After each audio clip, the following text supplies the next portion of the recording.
learning from me. And my genuine hope is that after I say this, that you still like me. I hope you still like me.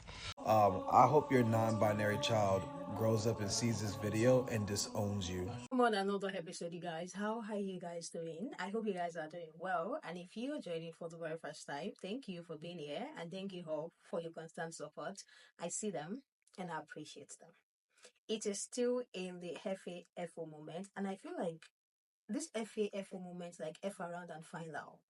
I feel like this moment is a moment that will continue for about a few years.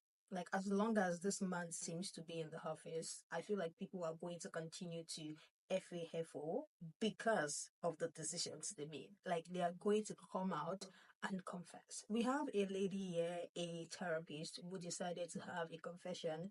She said even though her ego will not allow her, like her ego was kind of putting her back, but she has taken upon herself to have a confession and tell people who she voted for and as well the things that has been going on in her thoughts and everything that is going on right. And she as well mentioned that she could not even disclose the person she voted for to the people around her because it's going to affect them. But she has a non-binary child and the whole thing is even affecting everyone at this point. She was forced to speak up and she's saying she hopes that people are still going to like her even after this confession. I want you guys to hear the confession from the horse's mouth because it's not my confession. So without wasting much time, let's get into this FAFO moment of this MAGA supporter. Okay, so I have a confession that I don't want to make. My ego does not want me to share this with the world. And I realized that after having a conversation with two really incredible humans in my life today, that I have been really suppressing and shoving down something for the last 4 months, that is really impacting the way that I'm showing up in my business. And I know a lot of you follow me because you love the way that I have helped you regulate. You love the way that I have taught you about trauma. You have really enjoyed learning from me. And my genuine hope is that after I say this, that you still like me. I hope you still like me. I hope you still think well of me the way you did. So I didn't vote for Kamala Harris. I voted for Trump. And yes, I am a multiracial owner of a trauma institute, mom of a non-binary kiddo, and somebody who works in like the social justice, social work spaces, helping people with trauma recovery and nervous system regulation. And so some of you, your flabbers are gasted right now, right? Some of you have already went ahead and scrolled. Some of you are starting to write comments about how upset you are. And that's cool. Here's the thing. This is actually not about how I voted. I have been suppressing and repressing my authentic self-expression, not around who I voted for or what my politics are, because I actually do not think that who you vote for is the way in which I should classify you or that anybody should classify you. I do not think that that is the most interesting thing about you. I do not think that that is the most important thing about you. And I have really learned not to make assumptions about people based on who they voted for after experiencing what I've experienced. 4 years ago, I remember going on Facebook and talking about how I was really struggling to choose who I was going to vote for. And I got absolutely ripped apart. Like, absolutely just got my hindquarters handed to me by people who told me that who wanted to remind me that I was Black and I was a woman and I was a nurse and I was somebody in these social wellness spaces. And so how could I even think about voting any other way than one way? I got called an Uncle Tom. I got called names that I cannot repeat on here. I was just dragged for sharing that I was struggling to choose between what felt like a rock and a hard place. And this election felt very similar to me. And the thing that made it not feel similar, the thing that kind of really pushed me over into one camp, was actually the very values and the very things that we teach at our trauma institute. I was listening to people tell me who were saying that they were tolerant and kind and compassionate and cared about humanity and really cared about the wellness of all people, I was listening to them say things and call people names and do things for the sake of justice and the sake of tolerance that were so out of alignment with those values that I couldn't not see it anymore. And after the election, I had a conversation with a very dear human in my life. And one of the things I said to them is, at our institute, we teach about 3 core needs. We teach about the need for physical safety, psychological safety, and choice and agency.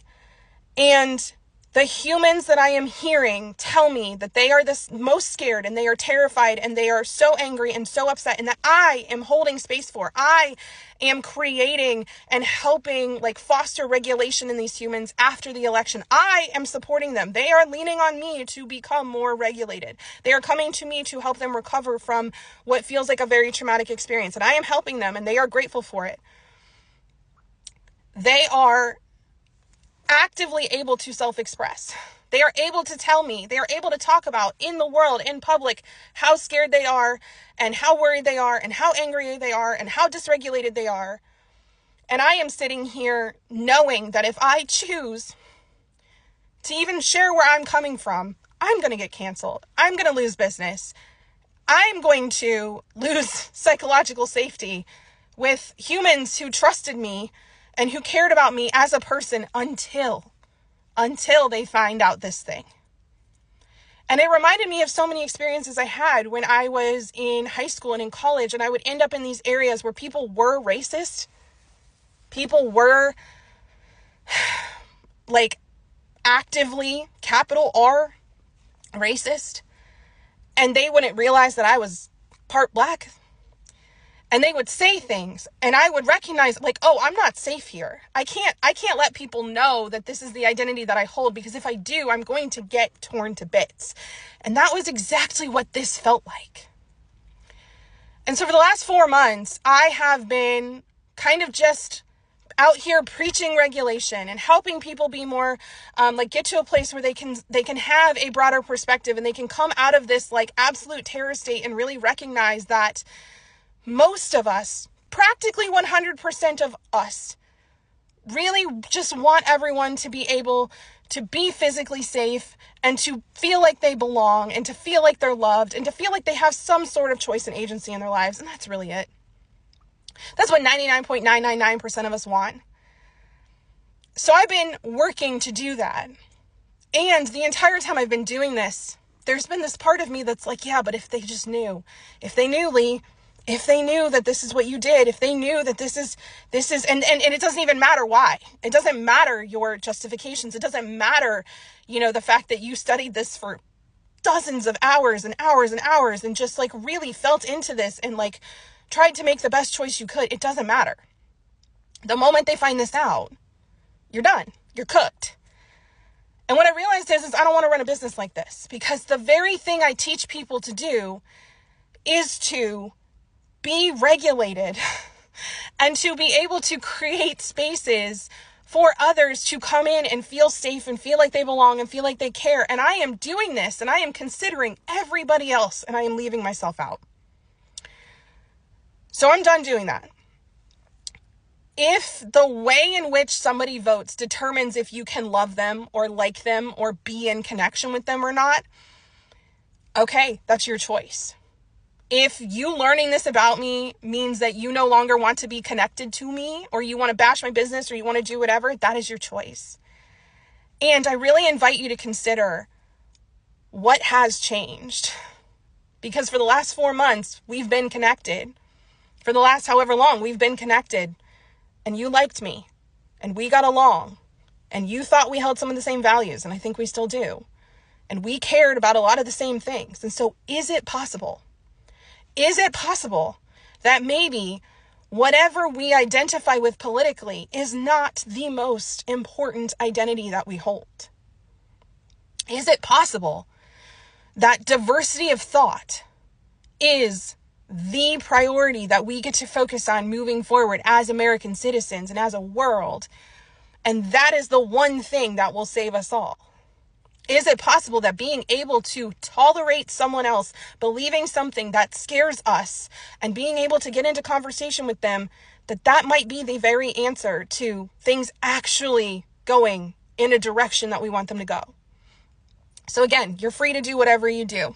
Unfollow me, follow me, share, don't share. And this isn't a place for you to inject your lack of psychological safety or to try to make me feel bad about what I did or how I see the world anymore, because I'm not willing to hurt myself that way anymore.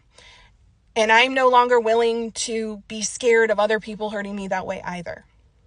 So if you want to be in a space where diversity of thought is really welcomed and prioritized, and you want to be in a space where your identities are not what we are going to judge you over, then hi, I'm Dr. Lee.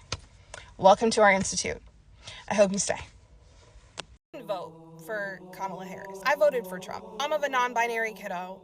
I'm going to say this with the absolute utmost disrespect. I hope your non binary child grows up and sees this video and disowns you. I hope that when you get old, your non binary child puts you with the other old people in a nursing home. I hope that your non binary child, when they get older and after they disown you, they talk about the lack of eyebrows you have. I hope when your non binary child grows up, they get married, have children, and you are not a part of that journey. Because you got to be a real selfish POS to vote for Donald J. Trump, knowing that your child is non binary. I'm going to repeat it again. You got to be a selfish POS to vote for Donald J. Trump, knowing your child is non binary. You voted basically to have your child to grow up to have a hard time. You don't care about your kid. Ain't no apologizing now. You should have made the right choice November 5th, 2024. That was the day, that was the moment to show how much you cared about your child. And you didn't show that. You cared more about your own self-interest and your own beliefs.